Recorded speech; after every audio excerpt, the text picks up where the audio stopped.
All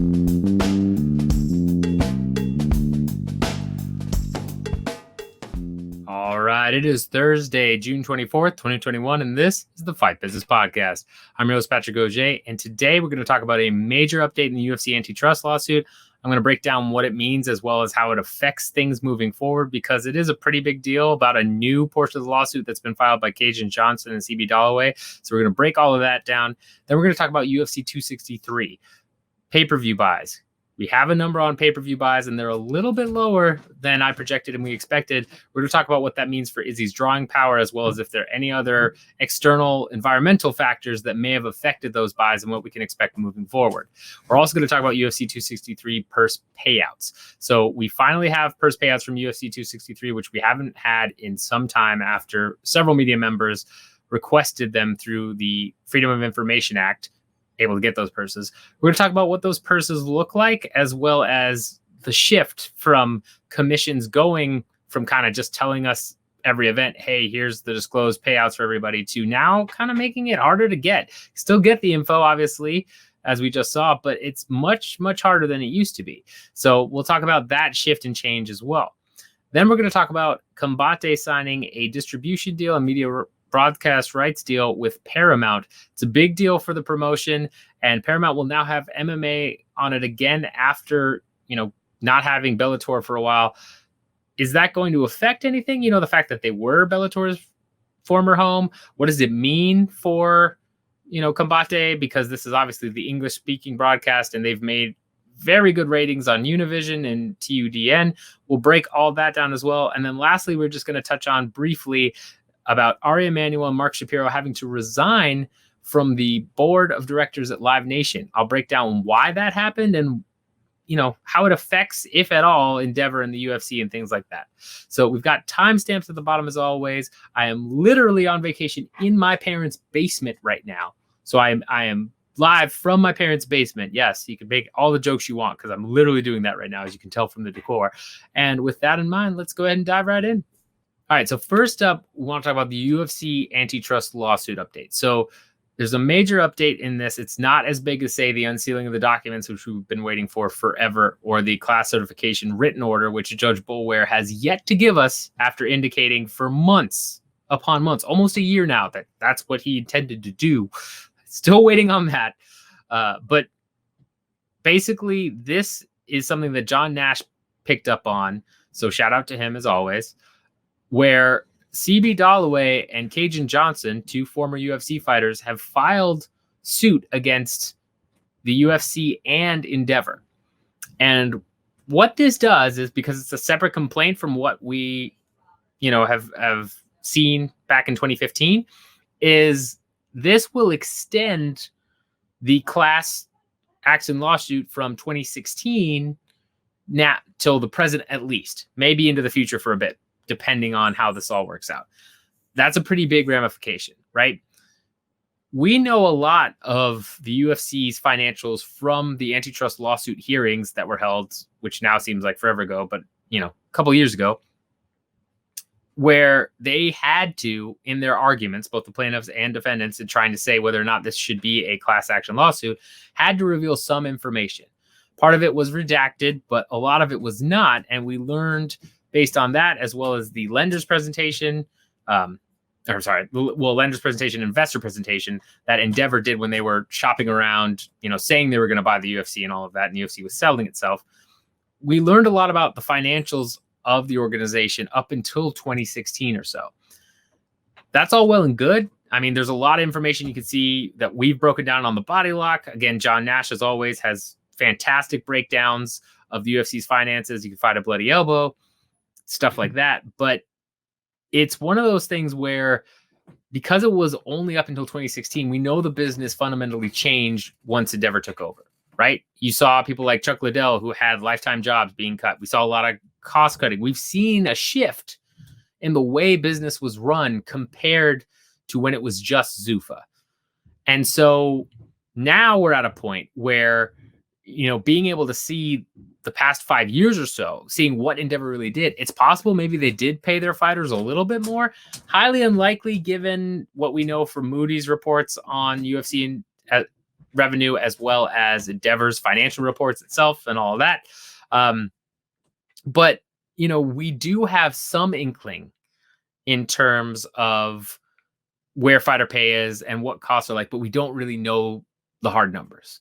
It's very possible there's been major shifts in costs specifically, because that was something Endeavor talked about, coming in and cutting costs. Again, going back to Chuck Liddell, having that lifetime job, getting it cut, as well as some of the fighters we've seen being cut and being replaced by new Dana White Contender Series signees who are certainly lower in terms of their show and win money.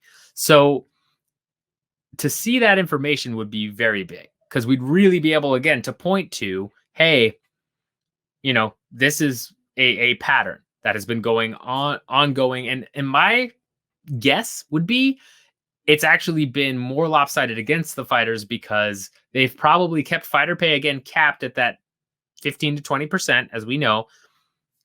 That's what they have promised investors since before they sold. That's really that, percentage range that we've talked about. And they've probably cut costs more. That's part of the reason they've had record revenue and record profit. And with Endeavor kind of floundering, as I've mentioned in other, podcasts and other episodes, Endeavor needs all of that money so it can stay afloat, because it's so debt leveraged and its other business units are failing miserably. Pandemic hit them hard. They were already bad and in bad shape pre-pandemic. Now they are pretty rough. So it would make sense that they've cut costs, raised their, profit margin, and then they're just pumping that back into Endeavor.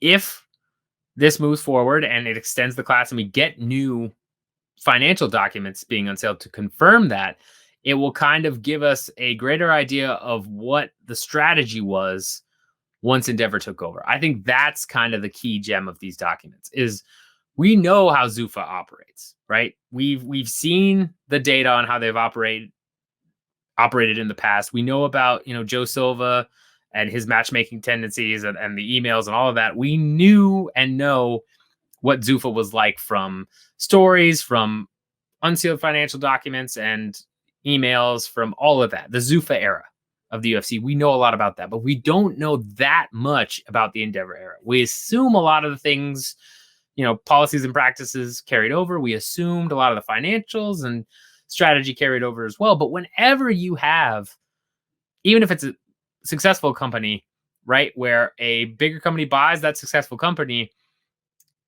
it's never going to just leave the successful company to run as it normally does, right? It will always make some changes.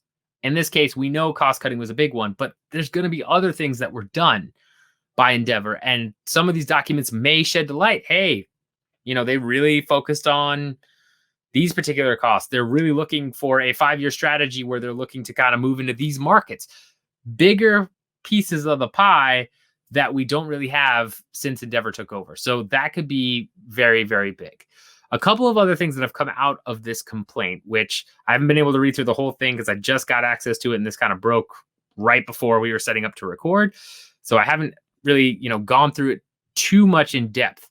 But, stuff that, again, Nash has pointed out, the biggest points, you can go on Twitter and see that as well, is that according to this complaint, the UFC controls approximately 90% of the market around the globe, not just in North America, not just in South America or in particular regions, around the globe. That's what this complaint alleges. And that is a huge bit of information, because that's saying, right, you want to talk about monopoly type power? 90% of all professional live MMA events revenue goes to the UFC, is what this complaint says. And if you think about it, it's not super far-fetched, right? The UFC makes more money than any MMA promotion easily. You look at the gate of some of these MMA promotions and compare it to the UFC, and it's pennies compared to stacks of cash, right? I mean, $900 million in revenue, $1 billion in revenue. Bellator, the last numbers we have from Bellator were that they may have made, I believe it's $80 million. And I'm not sure if that's revenue or profit. I'm pretty sure that's just straight revenue. And they're the number 2 promotion. 80 million compared to a billion, nearly a billion. That's crazy, right? Look at that differential. And that's just Bellator. And then when you drop off from Bellator and you look at leagues like PFL, One Championship, I've already talked about how they're startups, so they're not making money. Yes, they get gate. Yes, they get, revenue from distribution deals, but they're pouring all of that back in where they're not actually making money on that. And then you want to go even smaller to the regional promotions. A lot of you know this, a lot of you don't. When you're fighting for a regional promotion, right? Even a bigger name, seed league or feeder league like LFA. If you're fighting on those cards, a lot of times you're going out and selling tickets and you're getting some incentive, or you're basically getting part of your paycheck or being told to do this by the promotion to go out and sell tickets to your friends and family, to whoever, and you're promoting as well with the promotion, which is how they survive. They need to do that. That's not a knock against LFA. That's not a knock against, CFFC or any of these other smaller promotions where these guys, are young in their career and then they end up feeding into UFC or Bellator or PFL or what have you.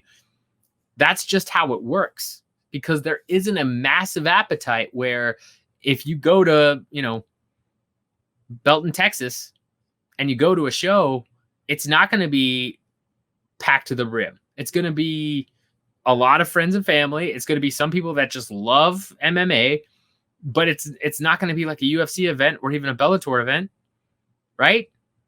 It's just not the case. It's that simple. Even PFL and One both have had numerous reports about needing to kind of like give away tickets or sell tickets for very, very cheap. It's just the UFC just has such a massive stranglehold on the sport. And again, we talk about how many a times casuals talk about train UFC, how ESPN has people saying UFC instead of MMA. It's, they don't talk about the sport of MMA. They talk about the sport of UFCs. That's the type of brand that they've built and cultivated. So 90% of all worldwide MMA revenue, yeah, that makes sense. It makes sense by a long shot, because they are creating that massive gap where it's a $1 billion industry because the UFC is providing 90% of that $1 billion. Right? It's not far-fetched at all to think about. So, this, again, makes a lot of sense in a lot of ways. Kajan Johnson, especially, right? If you're unfamiliar with his story, he came out in full support of Project Spearhead, which was a unionization effort led by Leslie Smith. And he had, one off. Let me see here on the record. He'd won 4 in a row, and then he loses 2 in a row and he gets cut. So it's not as bad as Leslie Smith, where she didn't even get an opponent. She just got paid her show and win. And then they said, yeah, get out of here. But he loses 2 fights after going on a 4-fight win streak. And again, it's the fight that he loses in a very controversial split decision to Rustam Khabilov. I mean, I scored it for Johnson. I think most media members and fans scored it for Johnson, if I remember correctly. And he loses that split decision and he's cut. Have we seen that happen before? Yeah, we have. We definitely have. But it's hard not to look at the fact that he comes out in favor of the union, talks openly about it, and then loses his next fight and is gone. Especially that split decision. And before that, he lost to Islam Makhachev, who, again, that's not a bad loss in retrospect, right? At the time, this was early on in Islam's career, so there's a little bit of that. But it's a little suspect, right? Definitely can understand why he's looking at that. CB Dollaway has had his own issues as well with the UFC. I mean, it's not surprising that they came together to file suit and add on to this complaint. One thing I have seen, though, and this is important to note as well, right, is I've seen a lot of people say that this means, oh, okay, this is more fuel to the fire. Like UFC is going to definitely settle here because they won't want to drag this out, do this. It's going to be, they're going to settle now. Make no mistake. This doesn't change anything in the UFC's eyes yet. It does extend the amount of eligible fighters to sign up for the class because now if you join the UFC after the first section of the lawsuit, so 2017, 2018, all that, if you joined the UFC recently, any of that, you can now join the class, and it does potentially up the damages by hundreds of millions because that's, so many more fighters, especially with more revenue coming in. Makes a lot of sense. But we are still in the stage of just getting class certification. We technically don't even have Judge Boulware's written order saying, hey, yes, this is class certified. The minute that comes through, it's going to be appealed. UFC will immediately follow an appeal, and then it will take who knows how long for the appellate court to review and then decide. And then you've got a third possible appeal, which was almost certainly going to happen as well, but then it might get denied rather than go to the Supreme Court. So that'll be a whole thing. And this is just on class certification. Let's say, again, fighters and plaintiffs get through all this, they get class certified, then you have to go to trial and actually prove the damages. And that's a whole nother ballgame. There won't be any type of settlement or any type of resolution until A, some court strikes down the class certification, which will effectively kill the lawsuit, or B, it gets far enough along in the actual trial where the UFC is feeling pressure and feel like they might lose. If that happens, yeah, they'll look to settle. They'll look to do a bunch of stuff. Even if it gets technically through class certification and then just gets to the beginning of a trial, they might look to make a lowball settlement offer in the hopes that fighters take it and it's just gone. But we are still so far away from that. So if you see anybody saying like, oh, this is, going to change the game and all that stuff, no, not really. Not at all. Not yet. Still has to get through those initial obstacles first before we're even talking about what this really means for the actual damages, for the newer fighters that can join, that type of stuff. It's a big deal. It is. Don't get me wrong. But it's not speeding up the process. And again, this was filed in 2015. It's been 6 years. And we're still waiting for just the class certification order. So do not hold your breath. It could be another decade before we're even at the point where something settles. UFC and Endeavor aren't going to look for any sort of settlement agreement or anything like that for a while, for a long time. And another quick note on this, I know a lot of business talk has been, kind of making the rounds on bigger name sites. I've seen a lot more people kind of picking up and talking about the antitrust lawsuit, talking about the fighter pay practices. I've seen a couple of things on MMA fighting. I've seen some stuff on MMA news and all this other, my MMA news, all that stuff. But it's also important to realize that for the most part, things haven't changed too much since we last talked. If you've been following me, if you've been following John Nash or Paul Gift or Jason Cruz, especially those guys, me is one thing, those guys, if you've been following them, it's not like we're getting a flood of new information, right? If we get new info, it's going to be stuff like Nash tweeting out what he did, or me talking about it on a video, or, Jason Cruz talking about it, or Paul Gift or something like that. They're more likely to pounce on it.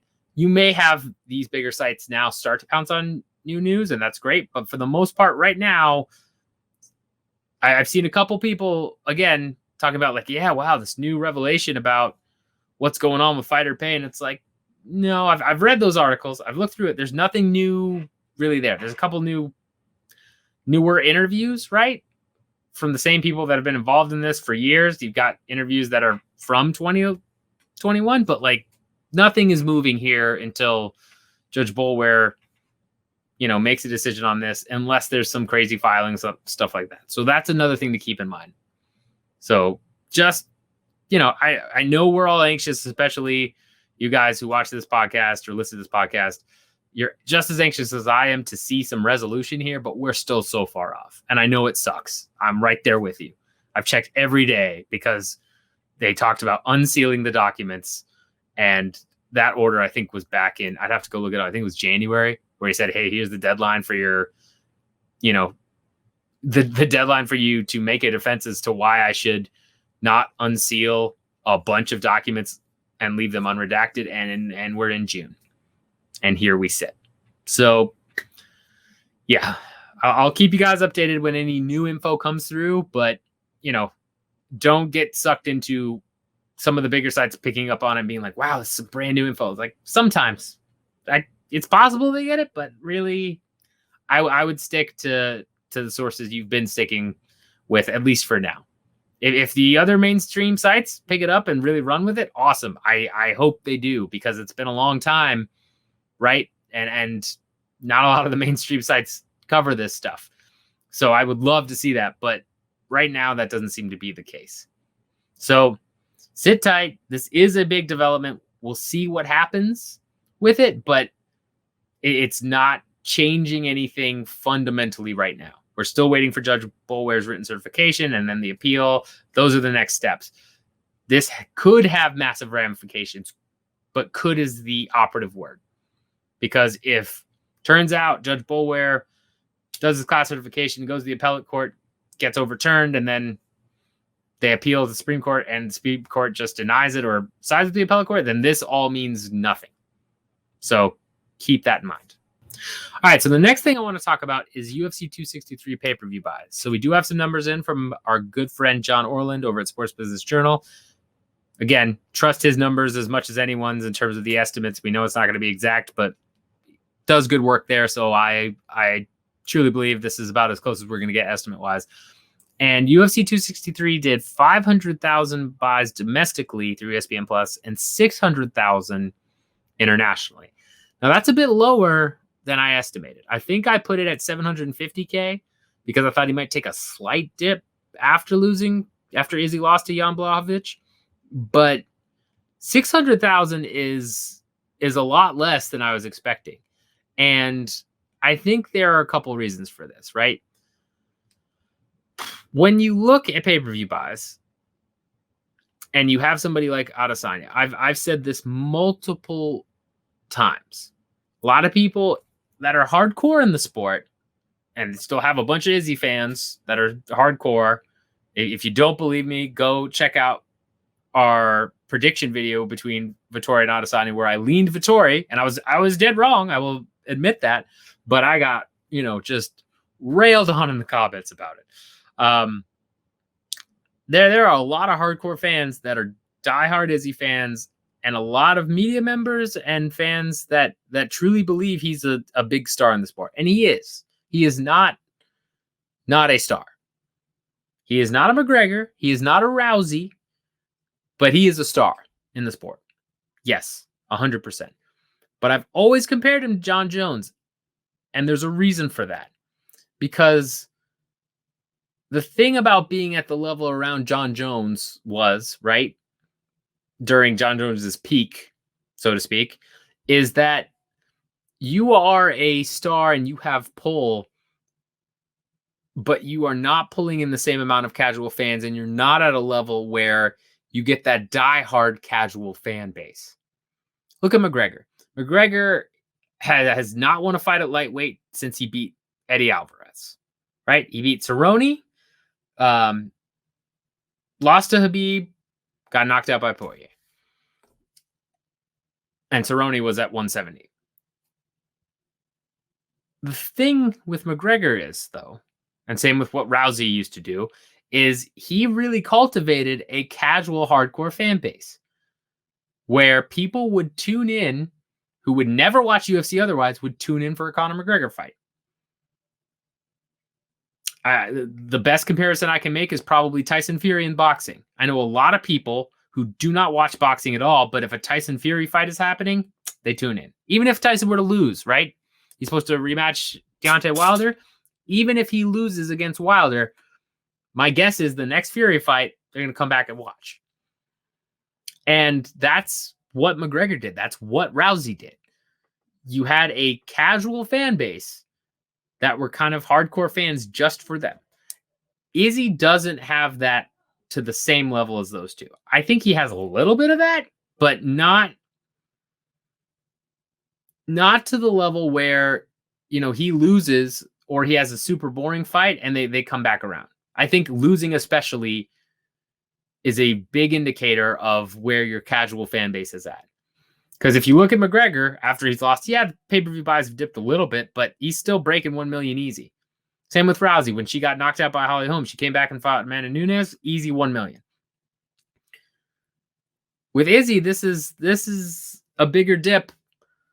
It's about a 200,000 dip compared to UFC 259.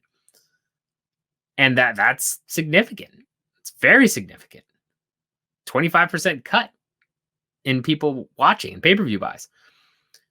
So I never thought Izzy kind of quite had that hardcore casual fan base. He probably needed to keep winning in crazy fashion to build up to that level and do some more things outside the cage that resonated, right? Rousey and McGregor were very good on the mic, were very good at resonating. A lot of people now have kind of come to the same thought that I have, where Izzy's a little bit cringy on the mic and has a personality that I for one like, but I know won't translate well to a lot of other people and a lot of casual fans.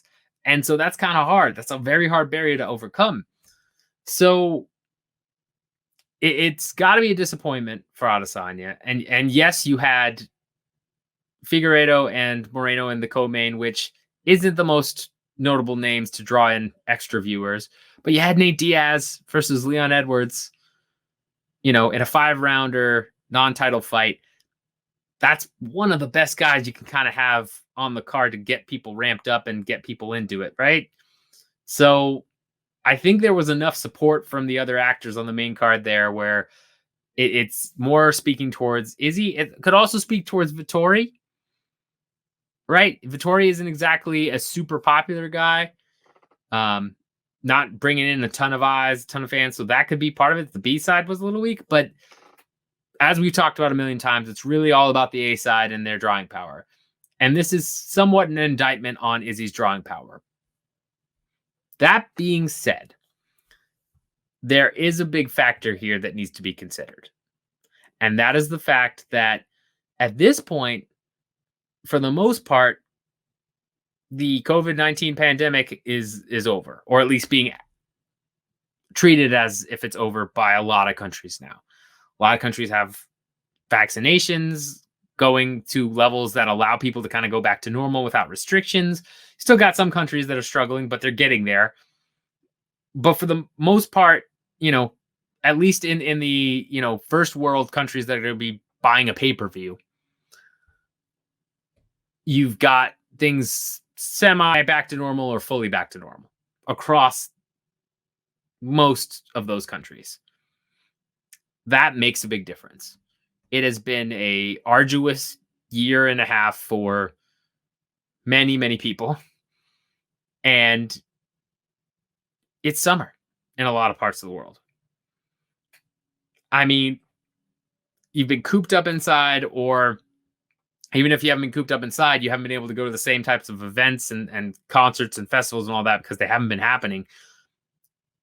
I would easily expect that there's going to be a surge in outdoor activity or live event activity that will take away from things like pay-per-views, right? Because, if I've been cooped up for 16 months or whatever it is, and I'm finally vaccinated, I'm ready to go, you'd best believe when I first got vaccinated, or, I was not going to sit at home and watch a pay-per-view. I was going to, finally go to a bar that I haven't been to in forever, or a restaurant or a concert. Like, I spent most of my weekends completely outdoors doing stuff that would be hard for me to do a little bit or get me to do, pre-pandemic outdoorsy stuff. And now it's like, yep, I want to be outdoors. I want to be doing stuff, hanging with people. It's just how it is. There's a lot of people like me. I'm sure many of you listening or watching feel the same way.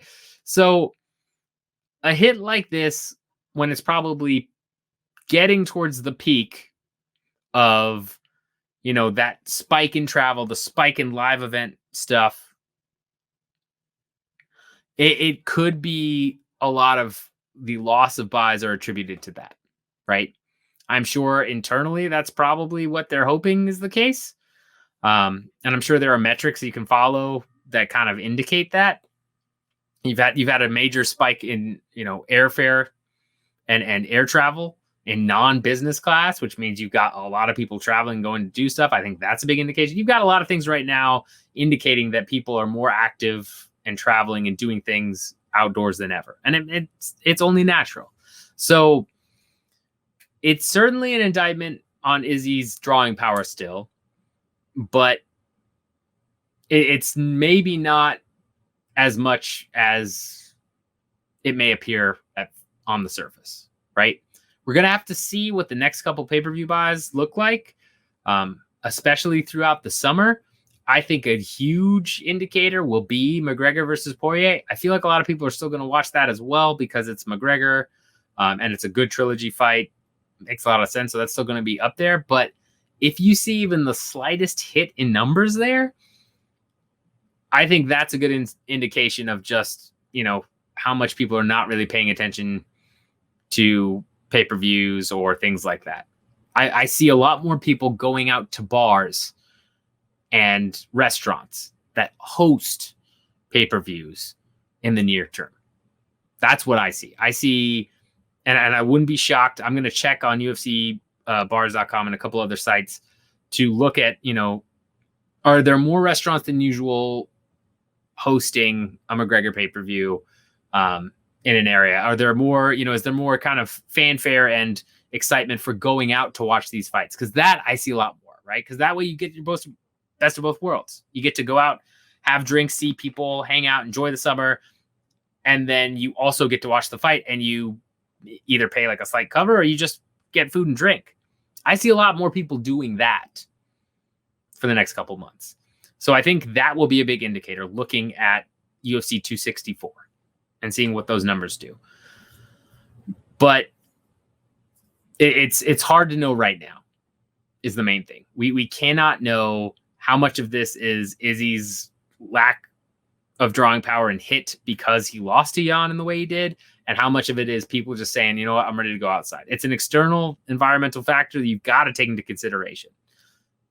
So, once in a lifetime, fingers crossed, once in a lifetime pandemic, people are going to react interesting ways once it's over, which it pretty much is being treated that way. So don't close the book on Izzy's drawing power just yet, especially with Vettori being the opponent and it being peak summertime for many parts of the world, not everywhere. But at the same time, if we get into a McGregor pay-per-view and it skyrockets, or 265 does super well, then you can kind of make an indication, well, yeah, Izzy's drawing power took a hit there. And it wouldn't be shocking, right? Even the performance he put on against Vettori, dominant win, but not super flashy, not a big knockout. And that's the John Jones type of scenario. He had that huge rivalry with Cormier, talked all that trash, hits 800,000 pay-per-view buys, knocks Cormier out. Big deal. Then he goes on to fight a couple other people. He doesn't draw nearly as well because it's not the same hardcore fan base. He's not putting on super exciting fights. He's kind of doing decisions, kind of, Anthony Smith with the near DQ, all of that. Thiago Santos, right? Dominic Reyes. A lot of people thought he lost those fights, especially the Reyes one. So we'll see what happens with Izzy. I still think Whitaker versus Izzy will be big because Izzy will still have drawing power, but it's going to be interesting to see where pay-per-view numbers are and look to UFC 264 to tell you and give you an indicator in terms of how much of it was Izzy or how much of it is environmental factors. Because if it's environmental factors, they're going to affect UFC 264. It might be slight. It's still a McGregor pay-per-view. I still expect it to break 1 million easy, but they'll be there. You'll see it in some form or fashion. So we'll keep an eye on that. But yeah, don't write off Izzy yet. It's very possible he bounces back in a big way once we get into the fall and winter months in the US and other parts of the world. But we just got to wait and see. That's how it is. All right, next I want to talk about UFC 263 payouts. So we did get actual purse disclosures from the Arizona Athletic Commission after media members requested it through Freedom of Information Act. And so we know that Adesanya made $500,000 with no win bonus. Vettori was getting $350K. Based on that kind of structure, my guess is had Vettori won, he would have got a plus $150K to match Adesanya's, and Adesanya probably got pay-per-view points. I don't think Vettori did. Moreno got $100,000 to show and win. Figueiredo got 210, which is interesting because he got pay-per-view points. We know about that through conversations that he had and things that he posted on social media before, because he didn't get pay-per-view points for his last fight against Moreno. But the fact that he came in at 210 when you've got Adesanya at the kind of 500K championship level and you got Figueiredo coming in that low for flyweight champion, that's something we'll touch on here. Leon Edwards, 110 to show, 110 to win against Nate Diaz. Nate Diaz pulling a cool 250K, more than Figgy, right? Half of what Adesanya made makes sense. He's more of a draw. He's a bigger name because of all the McGregor stuff. You get that. Other notable ones, Bilal Muhammad did 800 to show and 800 to win. Damian Maya got $175,000. That's a big one, right? I mean, Maya is a legend in the sport, but he is not, a former title holder. He's a former title challenger, but not a former title holder, not a guy that is super big name where you talk about Damian Maya. Yes, the hardcores know, but semi-casuals or casuals probably don't know who he is. So that's an interesting one. Paul Craig got 55 to show, 55 to win, defeats Jamal Hill, who's been on a tear up until now and only got 28,000. And then similar things throughout here. 70 to show and win for Lauren Murphy. Eric Anders getting 75K to show and win. And then, your standard kind of, Dana White Contender Series or early contracts of, 28,000 to show, 28,000 to win, 12,000 to show, 12,000 to win for Terrence McKinney. That type of stuff. What you'd expect from the lower tier stuff. So the biggest takeaways, again, through these payouts is Figgy getting paid $210,000, less than Nate Diaz and less than Adesanya, even though he's a belt holder, which shows what we've talked about before, where flyweight is still not a draw, apparently, in the eyes of the promotion. And yes, we've had some more exciting flyweight fights since Demetrius Johnson left, but for whatever reason, they don't pull as well.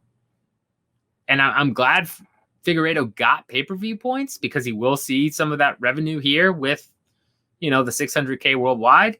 But it's still crazy to me that Figueiredo made $40,000 less than Diaz did. And I would assume that Figueiredo does not have a win bonus because most champions don't. It's possible he does, and I'm wrong there, but most champions are like Izzy, 500K flat. I would assume that Figueiredo gets 210 flat plus the pay-per-view points. So that's kind of nuts. Damian Maya, again, I love Damian Maya. He is a legend in the sport. Would have been amazing to see him pull off a crazy submission against Bilal Muhammad, especially if that is his last fight in the UFC. Who knows at this point? But $175,000 to show, and just to show, not to win, is a lot of money for a non-champion, non-former champion, and non-title challenge, current title challenger. Dana had kind of alluded that was probably his last fight, and I know Maya I think he requested one last outing with Nate Diaz and kind of wanted one last fight to go, to go out on. But I could understand why Dana might say no, and you're done if he's getting 175K to show. I mean, that's a lot of money. That is at least compared to other fighters, right? We could talk all day about how he deserves more, all the fighters deserve more, and that's true. But based on the current system, that is a lot of money to just show for. I'd be very curious to see what his win bonus was. If he had won, is that double? Does he get 320 or 350,000? Because that's very high, right? That's a title challenger salary if he wins. So I get it if the UFC cuts him from a business perspective, because it would make some sense. But that just goes to show you that contracts are super individual. You can look at several other fighters, that are not making that type of money. And yes, he's a former title challenger, multiple title challenger. But that is just, man, it's interesting to get 175 to show, especially with where Maya's at in his career. He was never going to make another title run. I think we can all agree on that. And yet he is a legend of the sport, but he's not, a Cerrone who's kind of done some crossover work and might be recognized by casuals, or Ferguson, same type of thing, that type of level. So it's interesting. It's interesting to see him get paid that much. It's just kind of crazy to think about that he might have made $350,000 if he had beat Belal Muhammad. And we've seen this happen with other fighters, right? Andre Arlovski, Alistair Overeem are the biggest one. Mark Hunt, again, just the ridiculous amount of money he made compared to other fighters when he was nowhere near a title at times. We've seen that, but most of those have been Strikeforce or Pride contracts where they kind of had to deal with that. The promotion had to kind of add that in, had to structure it that way. This is a scenario where I think Maya kind of just naturally fell into this amount of money, which is big. So it's a very interesting outlier and something to keep an eye on for some of the older vets, right?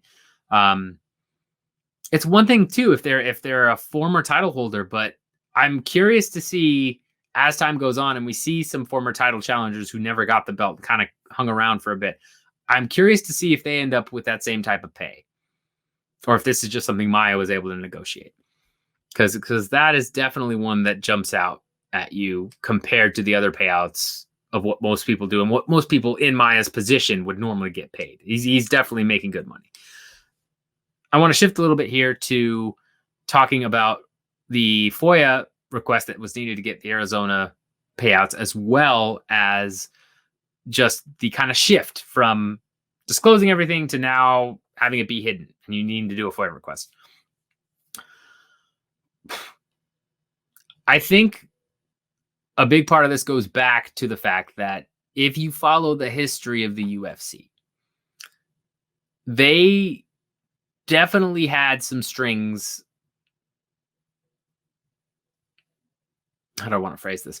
They wanted and had the ability to pull strings in athletic commissions, especially Nevada, right? If you look at the Fertitta's relation to the athletic commission and the government, you can kind of tie a couple of things here and there to them where they had an ongoing relationship. It's not surprising that the NSAC ruled in favor of some of the things they did, some of the changes and things of that nature.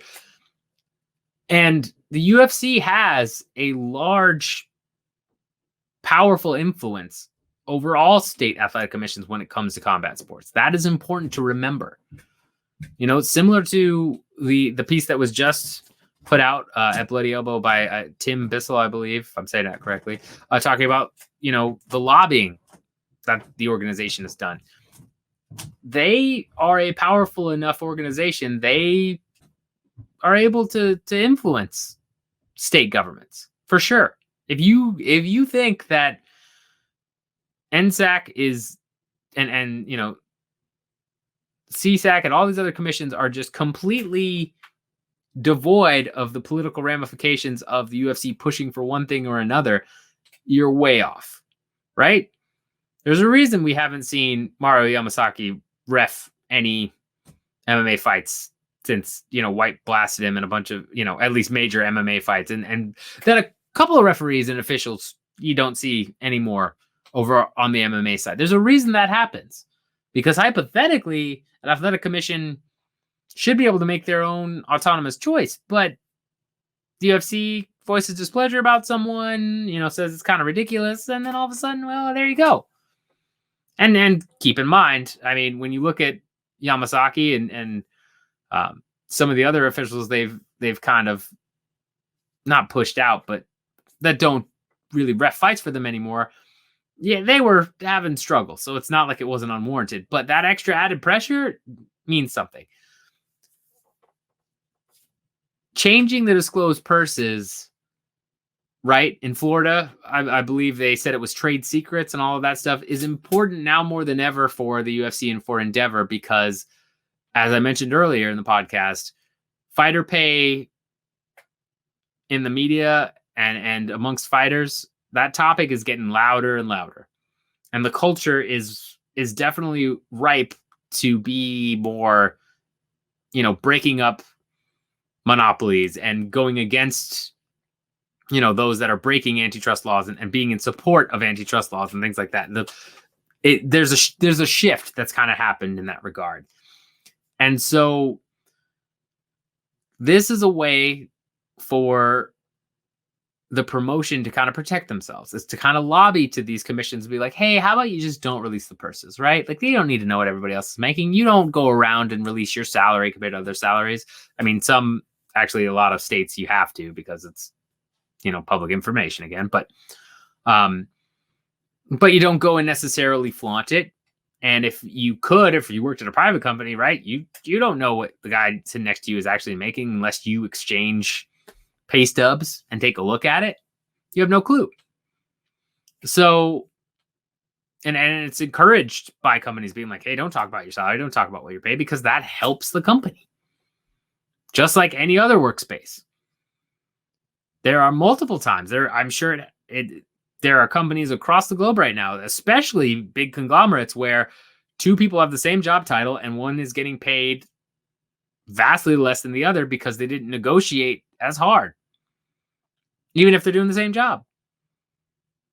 That's how it works. That's how it's always worked. I once, back in my 9-to-5 days, I once got a offer for a job. I was a contractor, and then they offered me a full-time job, and they came in about, $35K less than I actually ended up negotiating. $35,000 is what I was able to negotiate with that particular company. But if I had just taken that offer and said, well, yeah, that looks good, or if I've been like, actually, can I get an extra like 10 grand here? I think I'm worth it. They'd be like, yeah, stamp it.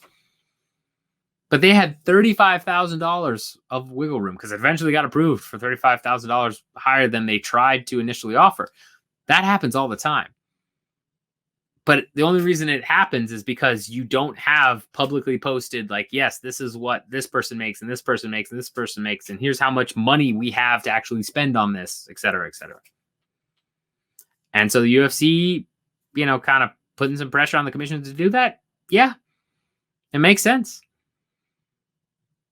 But if you think that these athletic commissions are completely autonomous, I know a lot of them try to be. I know a lot of them, I'm not saying that they're morally bankrupt or they're corrupt, any of that stuff. But political pressure is a very real thing in all companies. And you've got to look at these athletic commissions as partners for combat sports entities and other sports entities, where if a very major player is saying, hey, we want it to do it this way, it's hard not to kind of acquiesce, because otherwise they'll go to another state that will, right? It's just the way it works, because that is revenue for the state. That is, tourism revenue. It's, money for the judges and the referees that are assigned by the state. It helps their department. It's a whole thing. It really is. So do not think that these athletic committees are completely autonomous, because they're not. They mostly are. And in some cases more than others, they are really like, hey, yeah, we take the suggestion that you said about disclosing pay. Yeah, whatever. We're going to do our own thing. There are athletic commissions out there that do that. But then there are plenty of others that say, oh, okay, we should go ahead and make that change. That's what Nevada did, right? That's what several other states are looking at doing. Makes sense. What Florida did, yeah, okay, it's trade secret, sure. Yeah, we're just going to go ahead and not show it, because they want the UFC to come hold events there, and they're more than willing to do that. So that's important to keep in mind with this kind of shift. My guess is we will still get some disclosed payouts but it's going to be harder and harder, especially now that some dominoes have fell, because some of these other states can now point to places like Nevada and Florida and be like, well, they're not doing it, so we're not going to do it either. And they can use that as an excuse rather than, oh, the UFC pressured us. No, we're just following. We're trying to all, follow each other and be all on the same page. And it'll work. It's a great political move. A lot of other states will do that. So we'll see. We'll see how it goes. But I would imagine it's going to be harder and harder to get disclosed payouts. It's a shift. The UFC did what they needed to do to kind of get that change initiated in very critical areas like Nevada and Florida at a time when fighter pay and monospony and all this other stuff is growing louder than it has ever before, probably.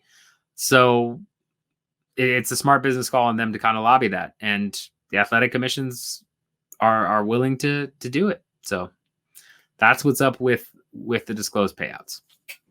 All right. Next thing I want to talk about here briefly is Combate signing with Paramount. So if you haven't heard the news, Combate has signed a multi-deal with Paramount Broadcasting to host Combate English shows. They're still going to have Spanish commentary, I believe, on TUND and Telemundo and all that. But they've got their English broadcast shows now going to be on Paramount and Paramount Plus. It's a big deal. It's a big move for Combate. Campbell McLaren has been all over Twitter and, making all the rounds about how ratings for Combate, not on Telemundo, on Univision, sorry. On Univision have just been stellar. Just been higher than a lot of other places. And it's true. I've mentioned it before as well, right? When I've compared to one championship compared to Combate. Combate's been doing a great job. I think eventually will still have to join the streaming kind of world because that's just where the overall market is heading. But they've really done a fantastic job capturing a niche market within combat sports and growing their ratings to what they have. They've done much better ratings than Bellator did. They're on at a later hour as well. They've with their time slot and everything, you've got to give it up to Combate and Campbell McLaren for what they've been able to accomplish. And this is a very big move in the right direction for them. I don't know what the Paramount ratings are going to look like. That's going to be a big question mark here because, right, you were going after a particular audience that was clearly underserved, and that was Spanish speaking and the Latin audience, really, right? Before they were Combate Global, it was Combate America. They've kind of expanded there, but you were definitely going after an underserved market. And he captured it extremely well. A lot of other players just kind of ignored it, didn't even try to get too much into it. Campbell McLaren and Combate really captured that Latin market and got great ratings out of it. But when you move to Paramount and Paramount Plus, a network that has had fights on before, right? We've had Bellator on there before. You're not going to lose the audience that you had on TUDN and Univision. You should still be in that same-ish range. You may see a slight drop because you may have had, I'm sure you had, non-Spanish speaking viewers or other viewers that basically will migrate because it's easier and just more convenient for them to watch on Paramount Plus or Paramount. But I don't see a giant spike, right? It's not like all of a sudden now those ratings are going to be through the roof and Paramount Plus is going to see a huge amount of subscribers from this and all of that. I really don't, because it's not, you're now going to a different market. Paramount was already going to more of a mainstream English commentary based and market, more kind of, different demographics, all of that. That's what Paramount was doing. Taking your product and moving it onto a platform like Paramount is essentially going into a different market. It's not going into a different country, but it's still going into a different, market and a different broadcast audience, right? There's a reason that shows on Cartoon Network aren't showed on Fox. Sometimes they are when they're widely popular, right? You have Family Guy, who was on Cartoon Network late at night and then was on Fox, and then back and forth, blah, blah, blah. And then you got all that stuff. That's an example of something popular enough to bridge that gap. But you don't have like Dexter's Laboratory or some of these other cartoon shows being shown on Fox, even not in prime time, right? Different channels have different audiences and target different audiences. And that is a big difference here. The same programming that is on Univision and TUDN and the type of viewers that watch those channels regularly are not going to be the same guys that watch Paramount Plus and sign up for a subscription service as much. It's a different market. So yes, I think it's a big move for them. And yes, I think it's great. I'm glad they're getting this distribution deal, but I think it's important to kind of temper expectations here, because if they come in with lower numbers on Paramount or kind of, oh, didn't get a bunch of subscribers, all of that, that's not a hit against them. They are trying to go over into a brand new market. They still have their core market. They're still going to have Univision and TUDN. Those ratings are probably still going to be around what they are. Maybe a slight dip because you'll have some people go over to Paramount, but they're still going to be solid. They're trying to expand, and through expansion and growth and customer acquisition, they're trying to do that by going into another market with Paramount. They may fail, but if they do, it's not that, oh, they're done for now because they've expanded and all of a sudden it's terrible. No, they still have their core market.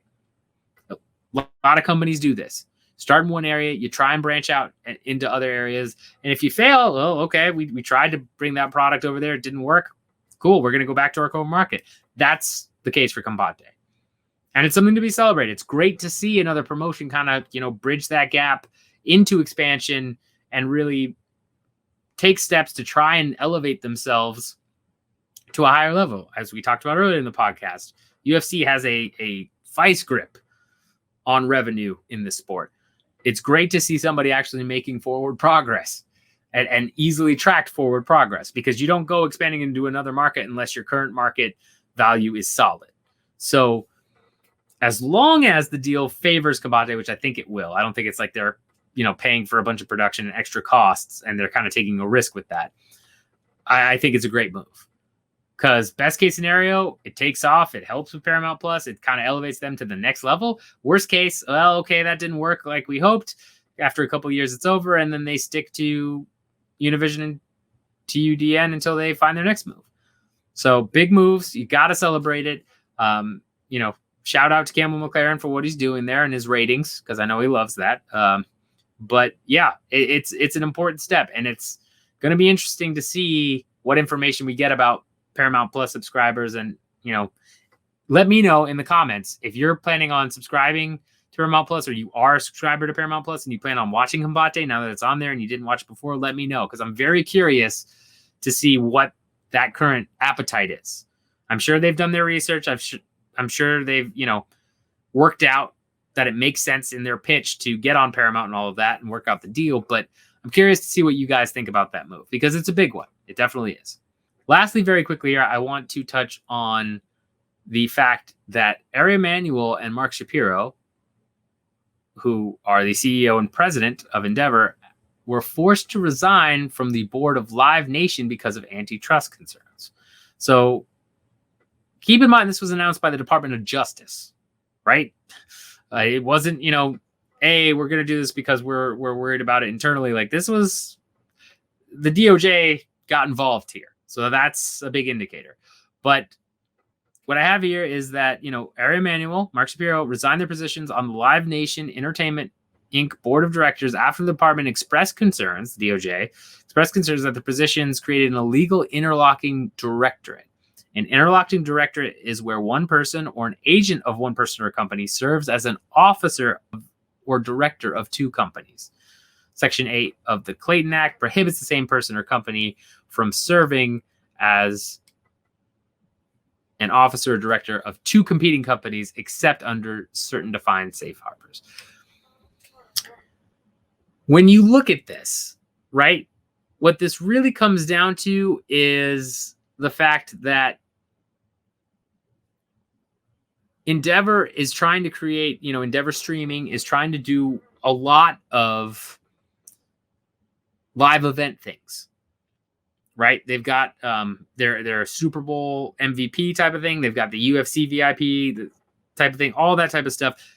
They're definitely in control of subsidiary companies that compete with Live Nation.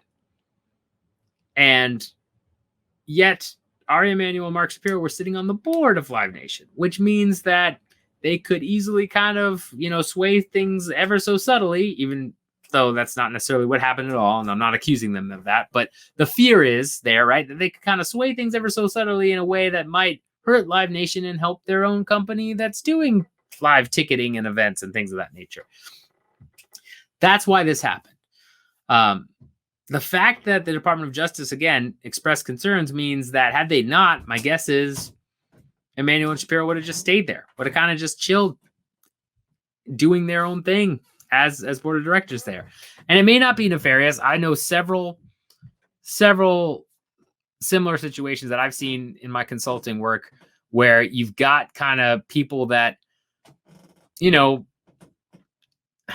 you've got people that kind of sit on boards of directors and rub elbows with people in the hopes of making deals with other people and are kind of there in different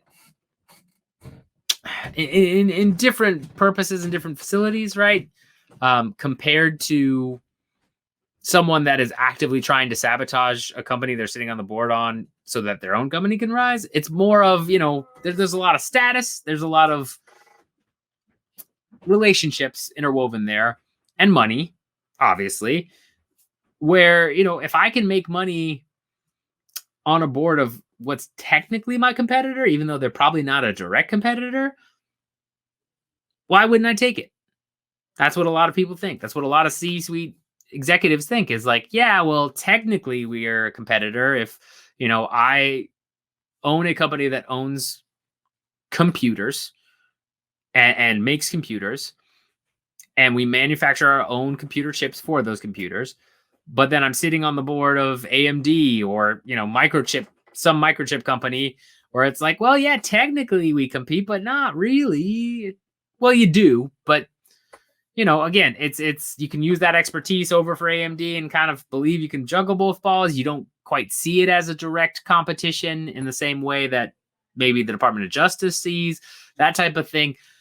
There's a lot of different scenarios, right? Where it's individually, it's more of a benefit for you to be on the board of what is hypothetically your competitor, not so you can sabotage, but just so you get money and prestige and you kind of have that in your resume and people. That could easily be the case in this scenario, right? A lot of what Endeavor's live events do is do special VIP ticketing, build brand experiences for certain events where, yes, they are going to compete against Live Nation to an extent, but they're not really trying to compete in the same way that, kind of a head-to-head battle. Think of it more of like Apple versus Nokia, right? Technically, at one point, a big thing was, yes, they're competing, but Apple's really trying to go after this segment of the market, this higher end kind of, building the brand, building the ecosystem, like you're artsy, or, they've got a target customer in mind. Nokia at the time was going for like, hey, cheap flip phones, man, super durable. You just throw this thing against the pavement, it still work. Your average Joe, your construction worker, still people try to buy cell phones. And obviously with Apple, I'm talking about, the iPhone and all that. Although that is a good example because they do so much more with computers and software and all that. So still technically trying to buy consumers who are going to use cell phones, or fight over consumers who are going to buy cell phones, but really going after different target customers.